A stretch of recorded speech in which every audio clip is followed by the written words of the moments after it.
కేటీఆర్ గారు. సార్ నేను 10 నిమిషాలు మాట్లాడితే మంత్రులు 40 నిమిషాలు మాట్లాడుతారు. దయచేసి you have to come to my rescue sir. మంత్రి గారు నాకు చాలా చక్కగా అనిపించింది అధ్యక్ష, చాలా బాగా మాట్లాడారు అధ్యక్ష. ఊకదంపుడు ఉపన్యాసం అంటే ఏదో 20 వరకు విన్నాను కానీ ఇప్పుడు చూశాను అధ్యక్ష. థ్యాంక్ యూ అధ్యక్ష. మంత్రి గారు అధ్యక్ష మాకు మిత్రుడు అధ్యక్ష. మాకు ఆ రోజు వారు ఇక్కడున్నారు, మేము అక్కడున్నాం. రోల్ రివర్సల్ అయింది, మీరు అక్కడున్నారు, మేము ఇక్కడున్నాం. That's normal in life. మా బట్టి అన్న కానీ మా శ్రీధర్ అన్న అంటే నాకు వ్యక్తిగతంగా అభిమానం అధ్యక్ష. కాకపోతే వారు చాలా ఆవేశంగా చెప్పారు అధ్యక్ష, మేము 1 కోటి మందిని కోటీశ్వరులు చేసి తీరుతాం. చేయండి, మేము అబ్జెక్ట్ చేస్తున్నామా? కాకపోతే ప్రశ్నలు అడుగుతున్నాం వారి తరపున. 1 కోటి మంది కోటీశ్వరులు అవుతే $100 ట్రిలియన్ అవుతుంది కదా అన్న. తప్ప శ్రీధర్ అన్నది మీరు 4 కాదు తప్పేసిండ్రేమో గవర్నర్ ప్రసంగంలో. $4 ట్రిలియన్ తప్పు చెప్పించిండ్రేమో, 100 ట్రిలియన్లని చెప్పించేది ఉండే. గవర్నర్ ప్రసంగంలో ఎట్లయితే ఐటీ నెంబర్స్ తప్పైనాయో ఇది కూడా తప్పైందేమో చూసుకోండి అని చెప్పిన. అది కూడా తప్పేనా? గంత ఆవేశం ఎందుకు అధ్యక్ష? 1 కోటి మందిని కోటీశ్వరులు చేసుడు దేవుడు ఎరుగు అధ్యక్ష. ఈ బడ్జెట్లో ఎల్లుండి బట్టిగారు పెట్టే దానిలో నెలకు 2,500 రూపాయలు ఇచ్చే మహాలక్ష్మి పథకం పెట్టండి అధ్యక్ష. కోటీశ్వరులు తర్వాత చేయండి, నెలకు 2,500 ఇవ్వ. నా కథ కాదు అధ్యక్ష. 100 రోజుల్లో చేస్తామన్నారు అధ్యక్ష. 100 రోజుల్లో నెలకు 2,500 రూపాయలు ఇస్తామన్నారు. మరి దగ్గర 800 రోజులు అయిపోయింది. ఇప్పుడన్నా నిలబెట్టుకోండి అని రాష్ట్రంలోని మహిళల తరపున అడుగుతా ఉన్నాను అధ్యక్ష. మొదటి గవర్నర్ గారి ప్రసంగంలో, తమిళిసై గారి ప్రసంగంలో ఆ రోజు చెప్పించారు అధ్యక్ష. ఏమని? 1,00,000 కోట్లు వడ్డీ లేని రుణాలు ఇస్తాం, 1,00,000 కోట్లు ఇస్తాం వడ్డీ లేని రుణాలు అని చెప్పారు అధ్యక్ష. మరి నిన్న గవర్నర్ గారి ప్రసంగంలో వడ్డీ లేని రుణం అనేది మాయమైంది అధ్యక్ష. మరి ఆ స్కీమ్ ఏమైనా ఎత్తేస్తుండ్రా? ఉంటుందా? వడ్డీ లేని రుణం ఇప్పటికి రాష్ట్రంలో 2,000 కోట్లు బాకీ ఉన్నారు. మీరు మహిళా సంఘాలకి ఇస్తారా, ఇయ్యరా? ఆ స్కీమ్ ఉందా, తీసేస్తారా? ఎందుకంటే మొదటి గవర్నర్ ప్రసంగంలో 1,00,000 కోట్లు వడ్డీ లేని రుణాలు అన్నారు. మరి నిన్నటి ప్రసంగంలో 1,00,000 కోట్లు అన్నారు కానీ వడ్డీ లేని రుణం రాకుండా జాగ్రత్త పడ్డారు, మంచి ఎడిటింగ్ చేశారు. కాబట్టి ఉన్నదా లేదా చెప్పండి అధ్యక్ష. మహిళా సాధికారత గురించి బ్రహ్మాండమైన ఉపన్యాసం ఇచ్చారు అధ్యక్ష. అట్లాగే గవర్నర్ గారి ప్రసంగంలో నిన్న మిస్ వరల్డ్ అనే కంటెస్ట్ పెట్టామని చెప్పారు అధ్యక్ష. ఇక మిస్ వరల్డ్ విషయంలో మిస్ ఇంగ్లాండ్ చెప్పింది అధ్యక్ష. నేను మిస్ ఇంగ్లాండ్ పారిపోయింది అధ్యక్ష, మన దేశం వదిలిపెట్టి పారిపోయింది. ఏమైనా అధ్యక్ష? I was made to feel like a prostitute, I was exploited అని చెప్పి మిస్ ఇంగ్లాండ్ ఇచ్చిన మాట ఇది సన్ మ్యాగజైన్ లో. ఎవరు అధ్యక్ష దీనికి బాధ్యులు? ప్రభుత్వం. కేటీఆర్ గారు 10 ఇయర్స్ మినిస్టర్ గా చేసిండు కానీ ఆ మాటలు ప్రతిసారి సత్యదూరమైనటువంటి మాటలు పెట్టి అబద్ధాలను ఊరంతా ప్రచారం చేసుకోవాలనేదే వాళ్ళ కాన్సెప్ట్. ఇవాళ మేము మహిళలకు ఒక లక్ష్యంతో పనిచేస్తున్నాం. 1 కోటి మంది మహిళల్ని కోటీశ్వరులను చేయాలనుకున్నాం. అరే ఇప్పటి వరకు టౌన్లో, రూరల్లో 57,000 కోట్ల రూపాయలు వాళ్లకు బ్యాంకుల ద్వారా, స్త్రీనిధి ద్వారా ఇవ్వడం జరిగింది. మీ లెక్క మేము రెండోసారి అధికారానికి వచ్చినాక 1 రూపాయి కూడా మీరు మహిళలై వడ్డీ లేని రుణాలు ఇవ్వలేదు. పైగా 3,000 కోట్ల రూపాయలు వాళ్ళ మీద భారం పెట్టిపోయినరు. మేము ఈ 6 నెలలకు ఒకసారి, 3 నెలలకు ఒకసారి వాళ్ళ ఇచ్చిన ఇప్పటి వరకు దాదాపుగా 1,121 కోటి రూపాయలు, 1,121 కోట్ల రూపాయలు వాళ్ళ వడ్డీ డబ్బులను, అంటే వాళ్ళ వడ్డీని పే చేయడం జరిగింది. మేము ఎగ్గొట్టలే అధ్యక్ష, చేస్తూ ఉన్నాం. ఎందుకు ఇంత లేడీస్ అంటే మీకు అంత వ్యతిరేకం? అరే ఒక లక్ష్యం పెట్టుకున్నాము, ఆ లక్ష్యాన్ని, ఆ సంకల్పాన్ని రీచ్ కావాలనుకుంటున్నాము. మేము ఇవాళ మీరు మూతేసినటువంటి శిల్పారామం దగ్గర 106 షాప్స్ మహిళలకు వివిధ గ్రామాల నుంచి ఉత్పత్తి చేసినటువంటి వాళ్ళకు మార్కెట్ సౌకర్యం కల్పించినాం. మీరు ఫ్రీ బస్సు పెడితే కూడా దాని మీద అనేక రకాల సెటైర్లు, తప్పుడు ప్రచారాలు, తప్పుడు వీడియోలను చిత్రీకరించడం, ఇవన్నీ కూడా అది మీ వంతు. ఇది తప్పు, ఇది సరైంది కాదు.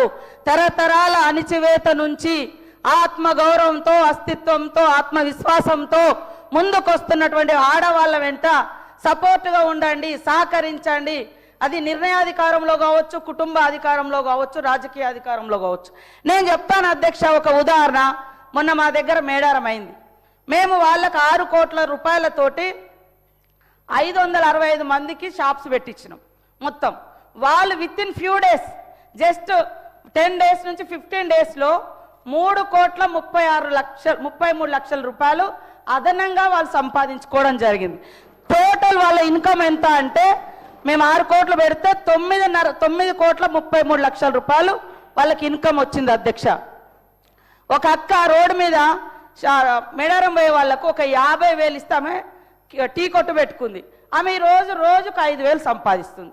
ఇదే ఇప్ప పువ్వు, మవ్వ లడ్డు, వాళ్ళకు ఒక 50,000 నుంచి మేము స్టార్ట్ చేసి 2 లక్షలు ఇస్తే వాళ్ళు ఆ 3 మంత్స్లో టోటల్గా మొత్తం ఈ రోజులో 14 లక్షల రూపాయలు సంపాదించారు. ఫ్యూ డేస్లో 1 వీక్ 15 డేస్లో 5 లక్షల రూపాయలు సంపాదించారు అధ్యక్ష. ఇదొక మారుమూల అటవీ ప్రాంతాల నుంచి వచ్చి జరుగుతున్నటువంటి వ్యవస్థ. దాన్ని బట్టి మేము వాళ్ళందరికీ ఒక నమ్మకం ఇస్తున్నాం. మీరు ఇట్లా చేసుకోండి, ఈ రకంగా బ్యాంక్ లింకేజ్ ఇస్తాం, దాంట్లో ఇంతవరకు మాఫీ చేస్తున్నాం. ఇది తప్ప అధ్యక్ష? ప్రతిసారి ఎగతాళి మాటలు, బస్సు పెడితే ఎగతాళి, వడ్డీ అంటే వడ్డీ లేని రుణాలంటే ఎగబోతా. మీరేం చేశారు మరి 10 ఏళ్ళు? ఇవాళ మీరు ఇన్ని మాటలు మాట్లాడుతున్నారు. అలా కేటీఆర్ గారు మీరు మాట్లాడినవన్నీ ఒక్కసారి మిమ్మల్ని మీరు ఆత్మ పరిశీలన చేసుకోండి. మీరు 10 ఏళ్లలో ఎన్ని ఇళ్ళు ఇచ్చారు? ధనిక రాష్ట్రం అని గొప్ప చెప్పారు కదా, మరి ఎందుకు పేదోళ్ళకి ఇల్లులు ఇవ్వలేదు? మరి ఎందుకు అందరికి ఉద్యోగాలు ఇవ్వలేదు? ఎందుకు దళితులకు భూములు పంచలేదు? మరి ఎందుకు మీరు అదే 2019 బడ్జెట్లో 100 కోట్లు నిరుద్యోగ భృతి అని 100 కోట్ల రూపాయలు బడ్జెట్లో కూడా యాడ్ చేశారు? మరి ఎందుకు ఇవ్వలేదు? ఎందుకు ఇవ్వలేదు అంటున్నా. చెప్పడానికి బాగానే ఉంది, మరి ఎందుకు చేయలేదు? ఇవాళ మీరు చేయలేదు. మీరు చెప్పండి, ఆడళ్ళ అభయహస్తం డబ్బులను కూడా మీరు వాడుకున్నారు, ఎందుకు ఇవ్వలేదు? ఎందుకు ఇవ్వలేదు? అప్పుడు వైఎస్ఆర్ గారి హయాంలో వాళ్ళు జమ చేసుకున్నారు, ఇవ్వలేదు. ఇప్పుడు మేము ఒక్కొక్కటి నెరవేర్చుకుంటూ వస్తున్నాం. మీరు ఏమంటారు? గ్యారంటీ ఒక్కటే అమలు చేయలే. అరే రైతు రుణమాఫీ, మీరు ఎట్టే టైంలో రైతు రుణమాఫీ అన్నారు, 10 ఏళ్లలో కూడా కంప్లీట్ చేయలేకపోయారు. అవే కదా అట్లా మిగిలి ఉన్నాయి. ఇవాళ 0 బిల్ ఇస్తలేమా? 200 యూనిట్ల కరెంట్ ఇస్తలేమా? 4.5 లక్షల ఇల్లులు, 4.5 లక్షల ఇల్లులు కూడా మాది గ్యారంటీలోనే కదా. ఏదైతే 6 గ్యారంటీలలో 4.5 లక్షల ఇల్లులు కూడా ఉంది, 5 లక్షల ఇల్లు. మరి మీరు ఎన్ని ఇల్లు ఇచ్చారు 10 ఏళ్ళలో చెప్పండి. ఇవాళ మీరు ఇవ్వకుండా మీరు ఎంతసేపు బదనం ఇది బంద్ చేయండి. ముఖ్యంగా ఆడళ్ళ పట్ల, అది మీ కుటుంబ సభ్యులైనా బయట మాలాంటి అక్క చెల్లెలైనా ఎదగనివ్వండి అని మేము మాట్లాడు. ఆడళ్ళ మీద నిష్ఠూరాలు ఎందుకు? ఆడళ్ళ బస్సుల మీద నిష్ఠూరాలు ఎందుకు? ఆడళ్ళ వడ్డీ లేని రుణాల మీద నిష్ఠూరాలు ఎందుకు? కాబట్టి ఈరోజు మీరు చేసినటువంటి అప్పుల కుప్ప మూలంగానే ఈరోజు ఈ ప్రభుత్వం అనుకున్న నిర్ణయాలను ఇంకా కంప్లీట్ చేయలేకపోయినాం. మీరు అంతా ధనిక రాష్ట్రం అన్నప్పుడు మీరు ఇచ్చిన హామీలన్నీ ఎందుకు అమలు చేయలేకపోయారో గదానికి ముందు చెప్పండి.